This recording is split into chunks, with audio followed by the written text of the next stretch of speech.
The park encounter. Ethan Cole pushed the old swing with one hand, his other hand gripping a folded eviction notice he hadn't yet told anyone about. The chains creaked with every push, squealing like a tired memory. His daughter, Mia, laughed as her sneakers brushed the cold air. For a moment, that laughter softened the edges of his exhaustion. It was Sunday morning, the kind that used to mean pancakes and quiet hope before life grew smaller.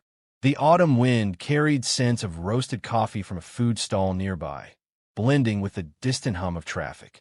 Around them, other parents looked at phones or watched their kids climb and fall.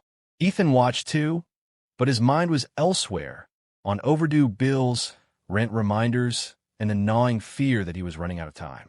He checked his phone, another payment pending alert. He turned the screen face down on the bench, ashamed. "You're doing your best," he reminded himself. But even that sounded like a lie lately. Then Mia shouted, "Daddy, look!" A fancy car. Ethan looked up. A sleek, black sedan glided to a stop beside the curb. Its polished surface mirrored the gray clouds above. The car door opened, and a woman stepped out, tall, composed, wrapped in a long beige coat. For a second, Ethan's mind didn't connect her face to the name burned deep in memory. Then it hit him like a rush of winter wind. Lila Grant. He hadn't seen her in over a decade. Back then, they'd been two reckless dreamers. College lovers building apps in cramped dorm rooms, surviving on coffee and wild ambition. Then she'd left for Silicon Valley, chasing a future too bright for him to follow. The last time they spoke, she'd said, "I can't build an empire if I stay small, Ethan." And now here she was, empire built, glowing with the quiet confidence of someone who had conquered everything except the past. Lila turned, scanning the park until her gaze landed on him. Their eyes locked. For a moment, neither moved. Then she smiled, soft, uncertain. The same smile that once made him believe love could fix anything. "Ethan," she called. He stood, nerves twisting in his stomach. "Well, I'll be damned." Lila Grant, in a public park. Should I bow or salute? She laughed, the sound low and familiar. "Still sarcastic, I see." He shrugged. "It's free, unlike rent." The words slipped out before he could stop them. Her expression softened, catching the meaning behind his tone. She glanced at Mia, who now watched her curiously, holding her swing chains like a little judge. "And who's this?" Lila asked, crouching to Mia's height. "My daughter, Mia." Pride colored his voice, even through fatigue. 6 years old and already smarter than me. Lila smiled at the girl. "Hi, Mia.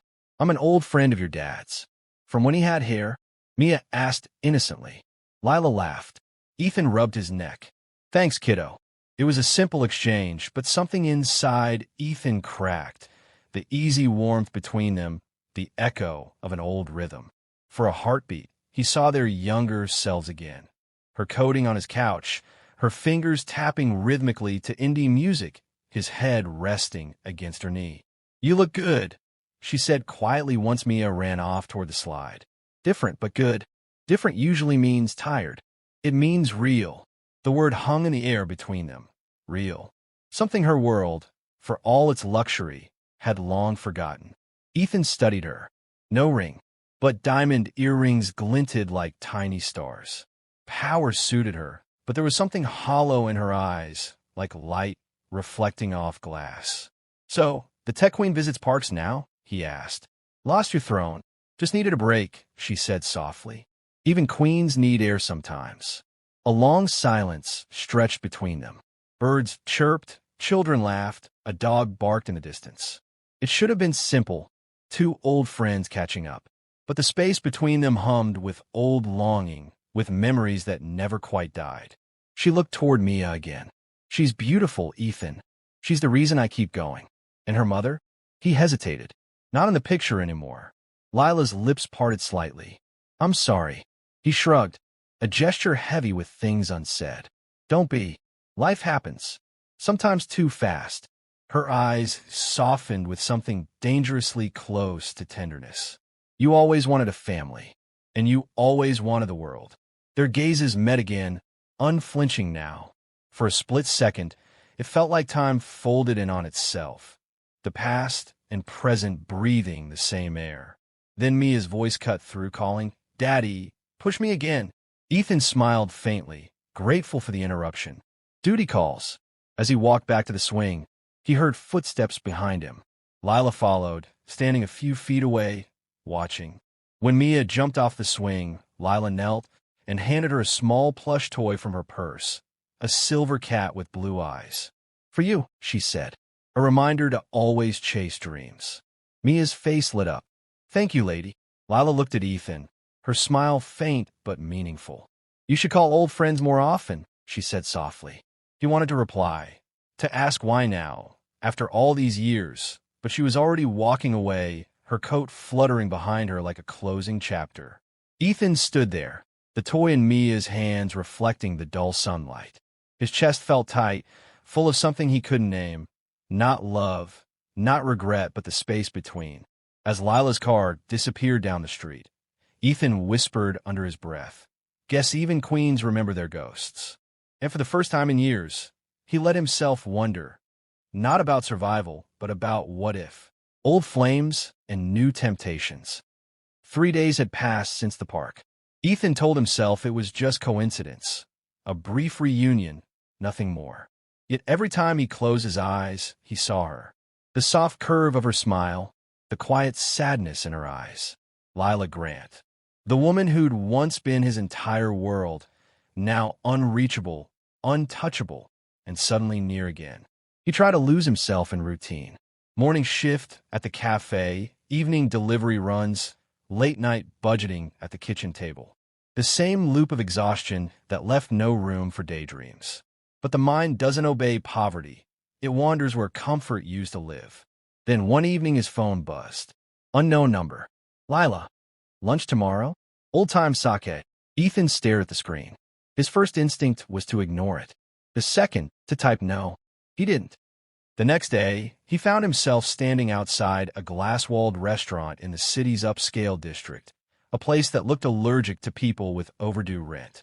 He almost turned back twice, but curiosity, that old ache disguised as courage, pushed him through the door. Lila was already there, sitting near the window, sunlight catching the gold edges of her tablet. She looked effortless, the kind of effortless that comes from money, power, and years of pretending nothing hurts. "Ethan Cole," she said, rising to greet him. "You showed up. I wasn't sure you meant me. You probably have a dozen Ethans on your contact list by now." Her laugh was soft. Only one who ever mattered.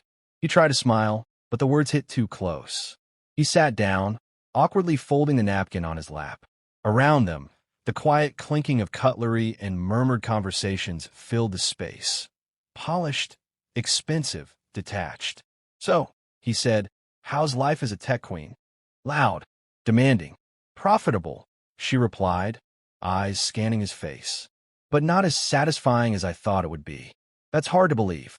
You made headlines last month. Something about an AI partnership." She smirked. "You read about me?" He shrugged. "Mia likes the colorful pictures on news apps." A moment passed, a flicker of nostalgia, a bridge forming across the years. "I remember you used to hate when I stayed up late coding," she said. "I hated that you forgot to eat," he corrected. "Not the coding." Her smile faltered. "You always looked after me, Ethan, and I never said thank you."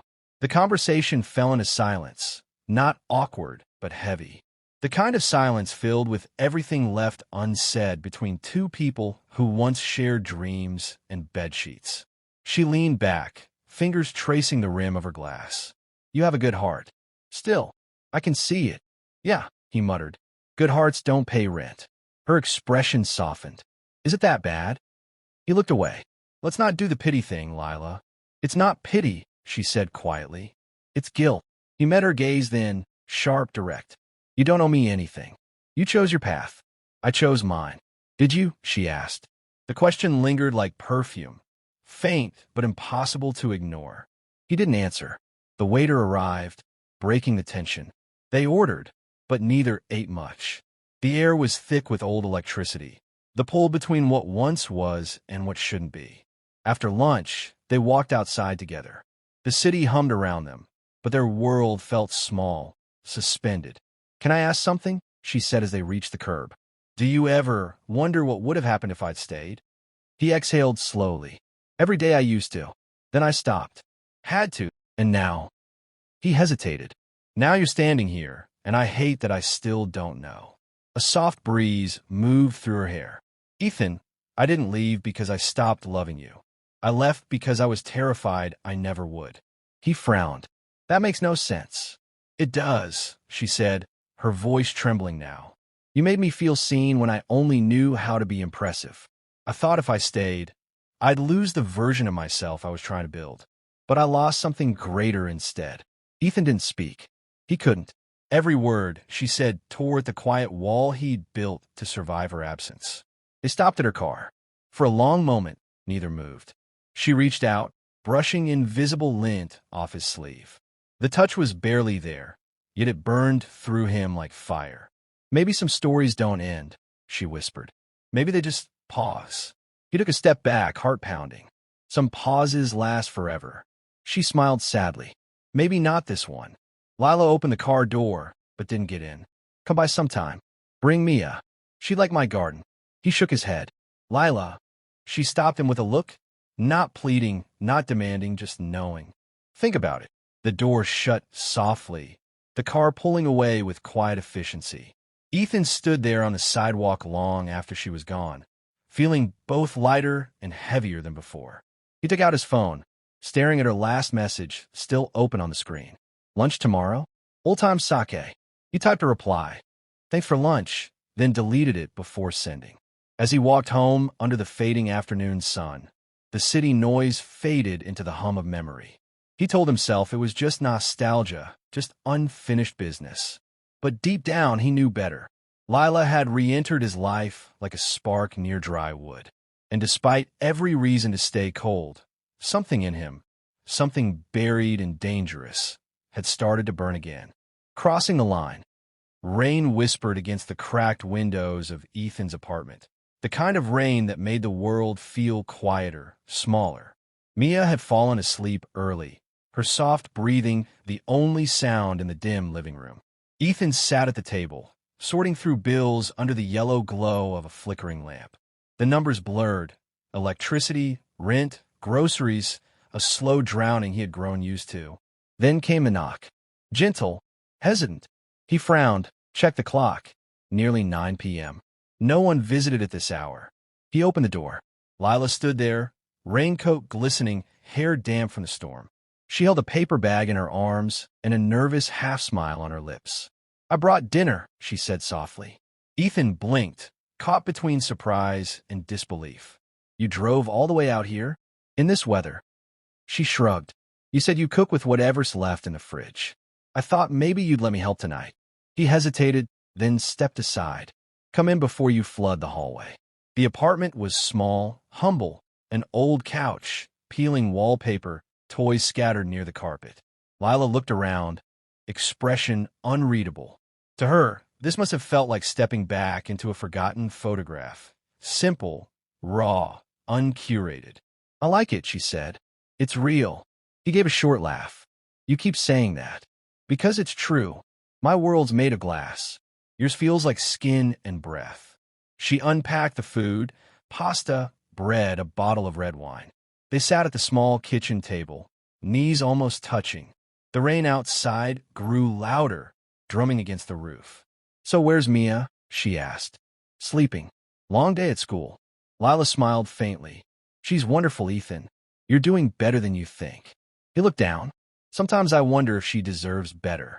She deserves you, Lila said quickly, voice trembling with conviction. The words caught him off guard. No one had said that to him in years.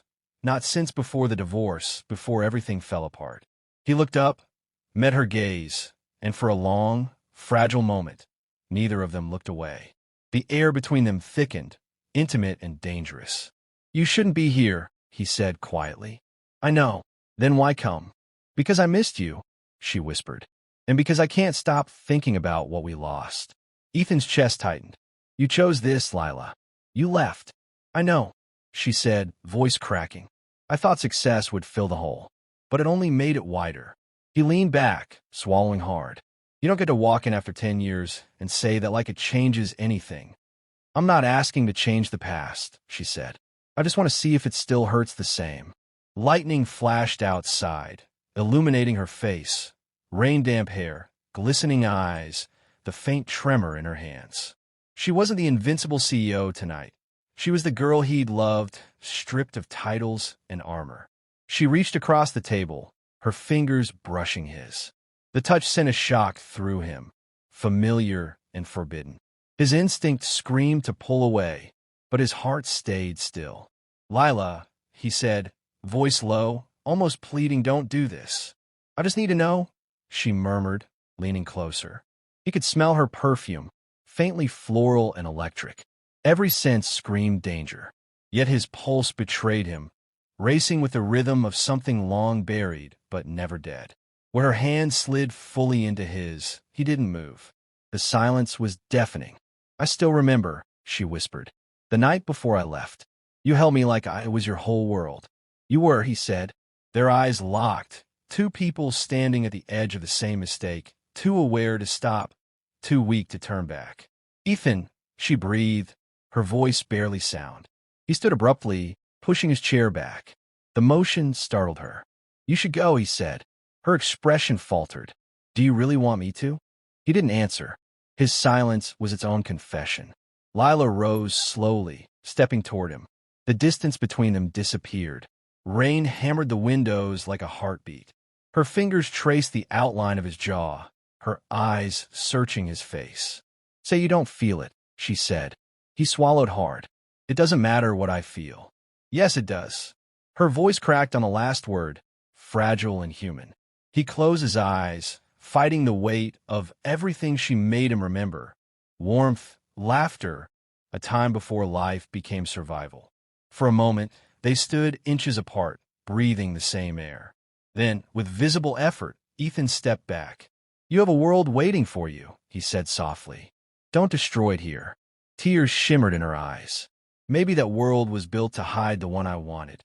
She turned before he could answer, her movements sharp, like a wound closing too quickly.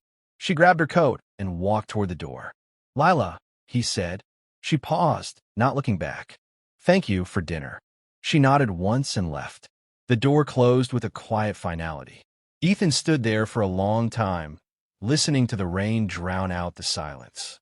On the table, two untouched glasses of wine stood side by side, full, glimmering, and unbearably empty. His phone buzzed. A message from her. "If love is wrong, why does it still hurt this much?" Ethan stared at it, thumb hovering above the screen, unable to reply. Outside, the storm kept raging, but inside, it was his heart that thundered, torn between loyalty to his present and the ghost of the past that still refused to die. "Goodbye, my almost." A month had passed since the night of the storm. The rain had ended, but something in Ethan still hadn't dried. Life returned to its familiar rhythm. Bills, morning coffee, and Mia's laughter echoing through the small apartment. Yet, every quiet moment carried her name like a ghost whispering through his chest. Lila hadn't called since that night. No messages, no visits.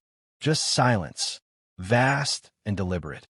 Ethan tried to convince himself it was for the best. He told himself it was mercy, not absence. But each time he walked past the park, he half expected to see her there, standing near the swings, waiting with that careful smile. One morning, while he packed me his lunch, his phone buzzed. The message was short. "Leaving for Singapore tomorrow. Thought you should know." No signature, no goodbye, but he didn't need one. He stared at the screen for a long time. His stomach clenched with something that wasn't quite regret, but close enough to hurt. Mia's voice called from the bedroom. "Daddy, can we go to the park today?" He hesitated, then nodded. "Yeah, kiddo. Let's go." The park was quieter than usual, an early spring morning washed in pale sunlight. Children's laughter drifted faintly from the other side of the playground. Ethan pushed me on the swing, the same rhythm, the same sound of creaking chains.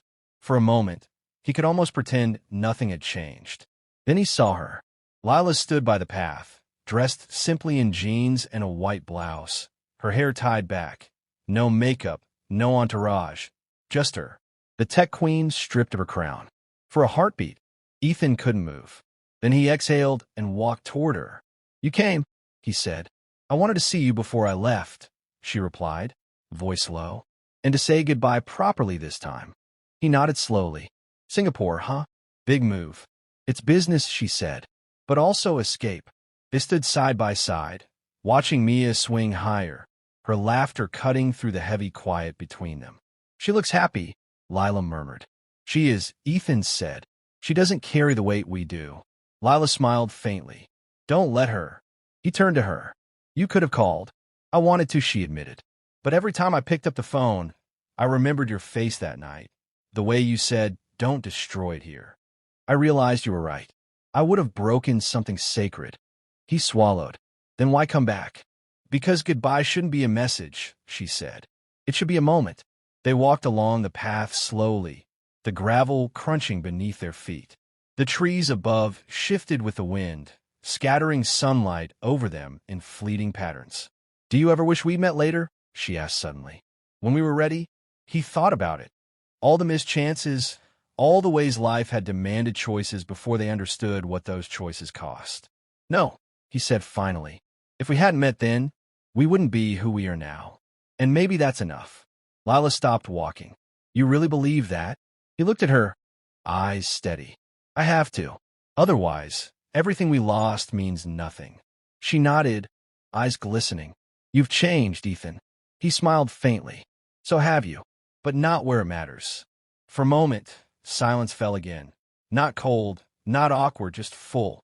Lila turned her gaze toward the sky. "Do you still love me?" He hesitated. The question hung between them like a blade and a prayer.